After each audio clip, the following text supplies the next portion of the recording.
my goodness. Hello there. Long time no see. I hope you're doing great. I, on the other hand, I'm not doing so great because I am sick and yeah, I've been on my antibiotics because I'm sick. I didn't get the best sleep last night, didn't wake up good, and today is just like the same thing. Still haven't feel I still don't feel better. I mean, it's definitely better than how I was feeling yesterday night, but I guess I feel a little better now. But yeah, I'm on my antibiotics, but that's life. And I'm definitely one of those people who, even when they're sick, they still try to get things done, and that is not healthy. I don't think that's good. I still go to work even when I'm sick, and I still try to get things done, and I don't think it's something that you should be doing. You know, when you're sick, you need to rest. You need to sit and rest, sleep, drink your soup, drink some tea, and just allow yourself to sit and basically rest. Don't be like me. Do not.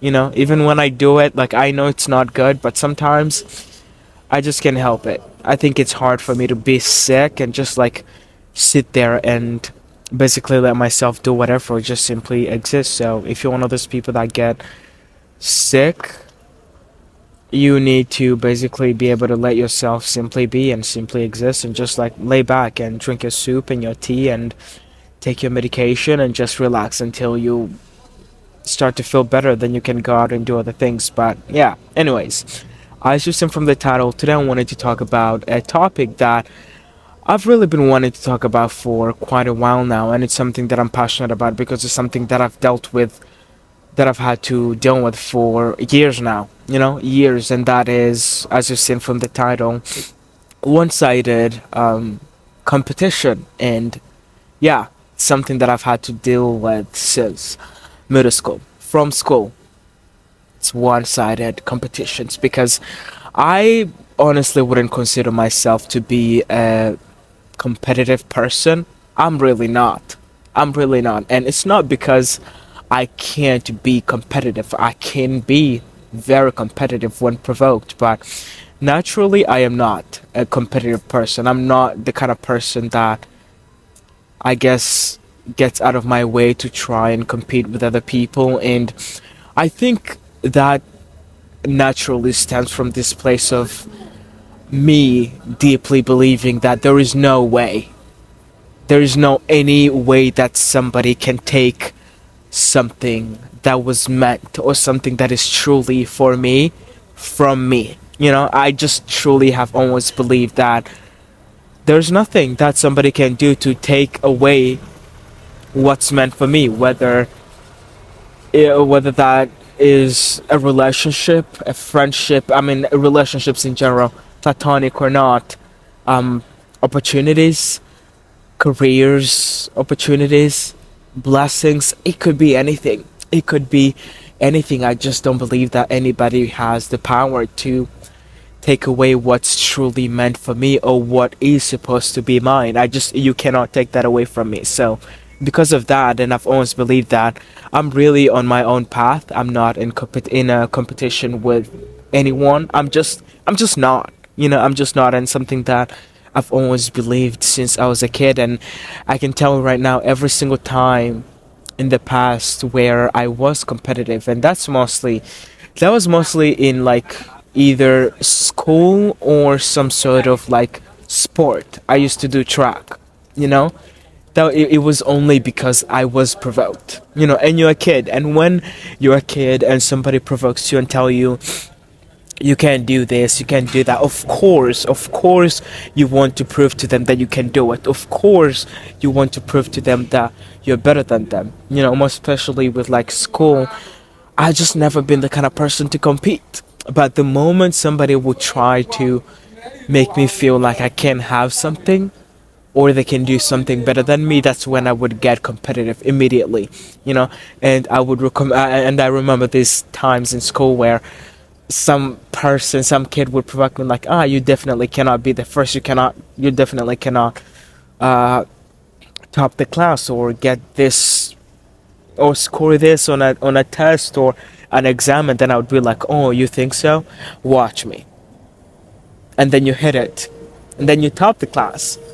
And then you score the freaking A's or whatever thing that they said you wouldn't be able to do. And that's because I was provoked every single time. But then you grow up. You grow up and you realize that all these things are freaking dumb. You realize that, at least I can speak for myself, I realize that I'm just not a competitive person. And even when somebody tries to provoke me, I'm self-aware enough, you know?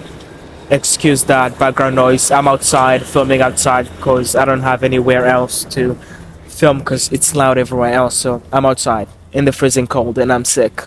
Yeah, this is me being committed. But anyways, being an adult now, I'm self-aware enough to know that, yeah, this person is trying to provoke me so that we can, I guess, compete. Even though I know who I am, I know my worth, I know what I can or can do.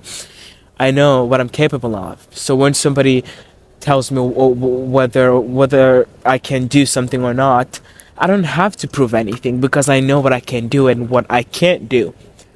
So all I can do is just be like, yeah, whatever, and just move on with my life because again, I know who I am. I don't need to prove anything. But being a kid, of course, you want to prove things. You want to prove that you're faster than people. You want to prove that you're stronger than people. You want to prove that you're more resilient or smarter than people. You're like, oh, watch me score this. Watch me be faster than you. Watch me be stronger than you. Watch me act better than you can. You know what I mean? And it was always that kind of thing. And I just remember every single time that I was ever competitive was because I was provoked. Really, it's not, I'm not a competitive person. I'm just not. And I've always deeply, deeply believed that what is meant for me is meant for me, and there is nothing that somebody can basically do to try and take what's meant for me from me. It's just like, it's mine. You can't do anything to take that away from me. And if you can, or if you try to take it away from me and you were able to do that and you basically succeeded, all it means is that it just wasn't meant for me in the first place. It just wasn't for me, because if it was truly meant for me, you wouldn't be able to take it away from me. You know what I mean? That has always been my mindset, and basically still is my mindset. You can't take. There are things that people have tried to take away from me, but because it just wasn't meant for them, and it was just meant for me, they couldn't. They could not. They could not. I mean, they tried. Oh God, they tried, but they could not, because it just wasn't meant to be. It just wasn't meant to be, and it's that simple. And because of that, because I've always been someone who's like self-assured, and I know who I am. I mostly know who I am, not 100%, but I mostly know who I am, and I know what I want, I know what I don't want, and I'm just on my own path. I'm on my own path, and it's very different from most people. I want things that are different from what most people want. Yes, there are things that I want, and that happens to be, I guess, common for people to want and desire and go after and work towards. But generally speaking, my path and what I want for myself is very different from what most people want for themselves. And even if they wanted the same things, we still are different people. We come from different backgrounds. We have different opportunities and challenges and talents. So it still wouldn't be able to be the same path. We're all just different and are on different journeys. So it's just not possible. And I think because of that, and if you're someone who's like, not to like toot my own horns, but if you're someone who's just simply confident, yes, sometimes you feel insecure. Sometimes you may feel like you're not enough. Sometimes you feel like you need to be better or do better. But generally speaking, I'm a confident person. I've always been.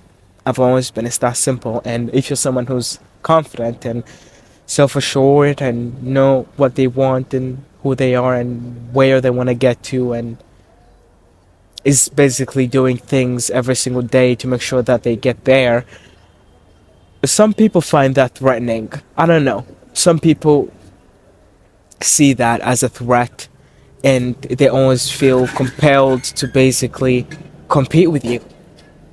It's weird. It's very weird. It's very, very weird. I've always found it strange, when I'm in a room with people that know more than I know.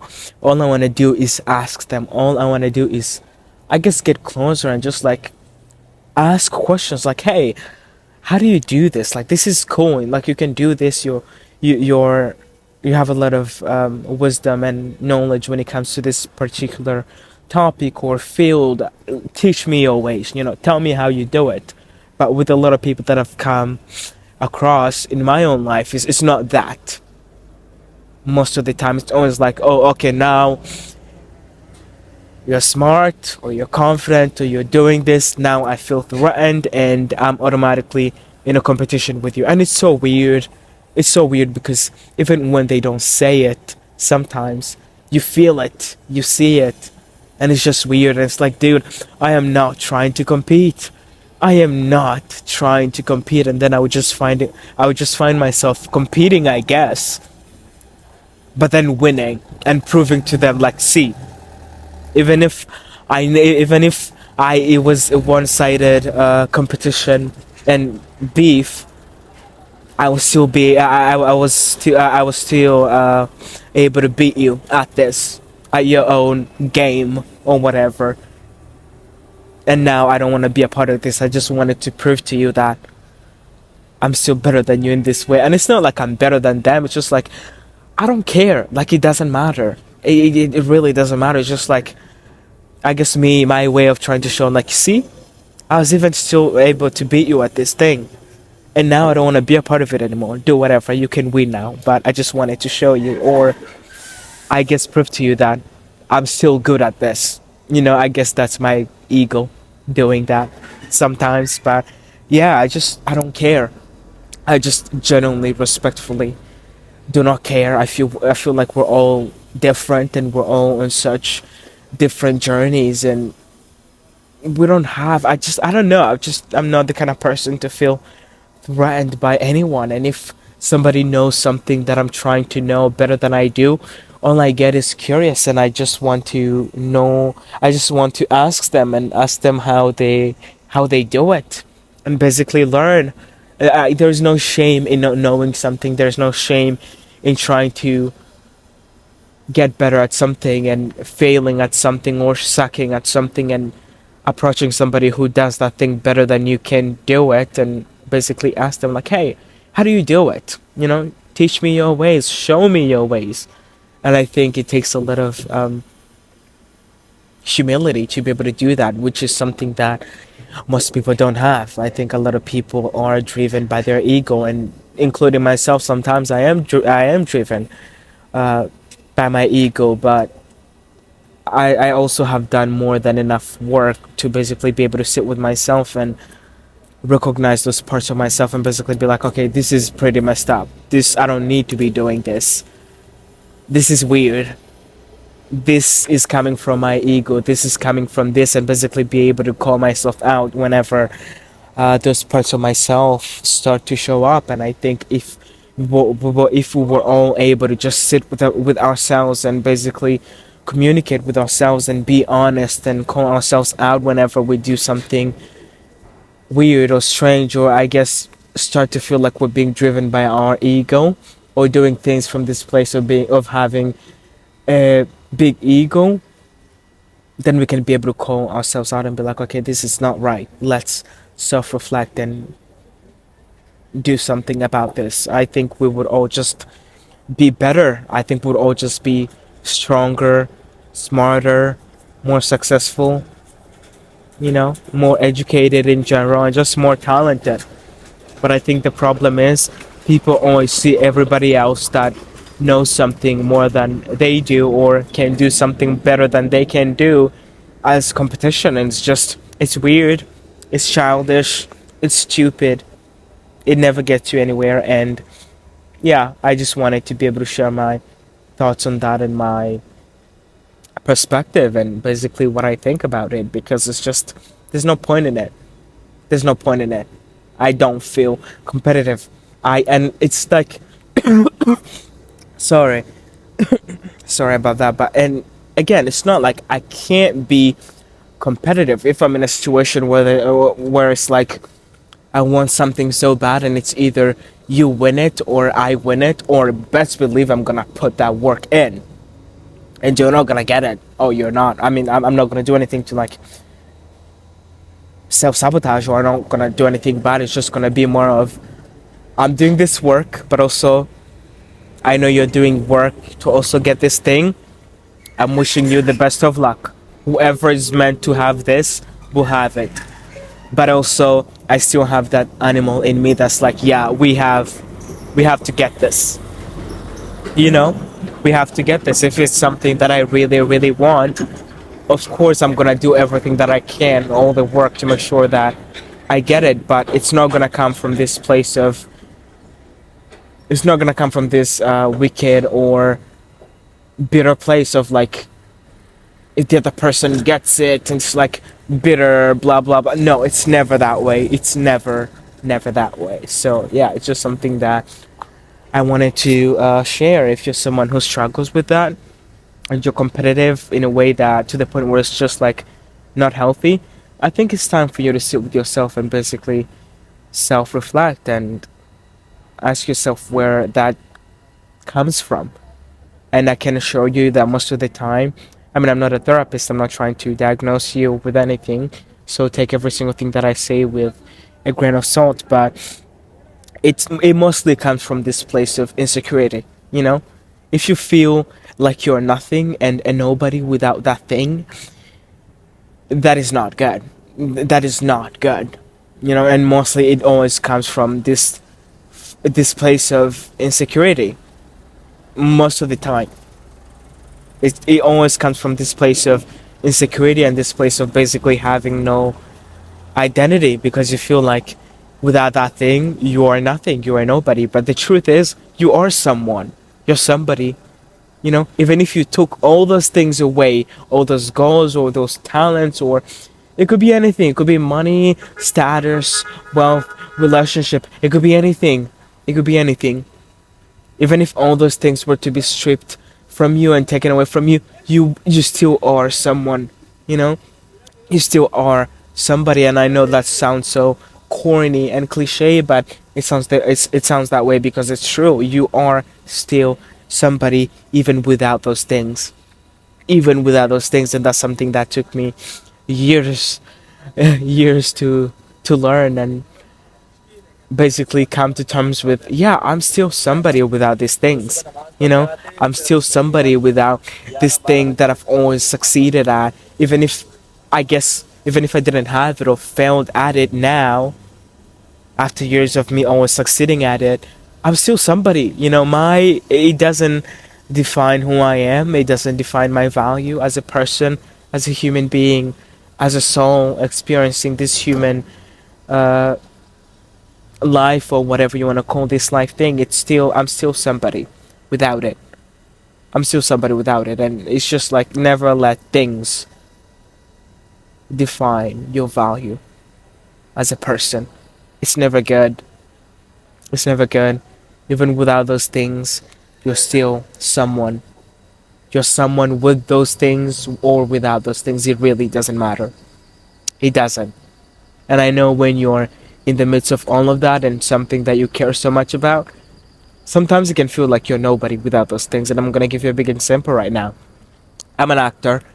I've always done some acting, and it just became this big uh, part of my identity because with everything that you do for so long and that you're passionate about and that you love, it gets to a certain point where that thing starts to become a big part of your identity and basically who you are. But you also need to know and understand that you're still somebody without those things. You're still someone without those things. And I think another thing that I just popped up in my mind was school. You know, yeah, always being getting the good grades, the achieving it all, the A's, whatever. Even without that, I'm still someone. I'm still somebody. I'm still somebody. You know, it took a lot of time for me to be able to learn. Like, yeah, you've always gotten the A's or the B's, whatever, the good marks and topped or whatever. But even if you don't, You're still someone. Stop loving yourself very conditionally. I'm not telling you to love yourself unconditionally to the point where you do all these dumb things and you're like irresponsible, and then you still like, I'm gonna still support you and love you. Like, no, that's not what I'm talking about. But you're still someone without those things. You're still somebody. Your grades don't define you. They don't define your value. Your looks don't define your value. Your work doesn't define your value as a human being. Your career, your relationship, what family you come from, your friends, all of it. They don't define who you are as a person. You can take all those things away, and there would still be a you. There would still be a you, whoever you are. You can take everything away that I have from me right now, and there would still be an Adrian, and I would still love him regardless. I love you. That's all I have to say for today's episode. Take care of yourself. If you heard any background noises and cars, that's because I'm out in the streets and I'm just trying to do my best with whatever I have right now. Take care of yourself, like and subscribe if you feel like it, and I'll see you guys in the next one. I love you. Bye bye.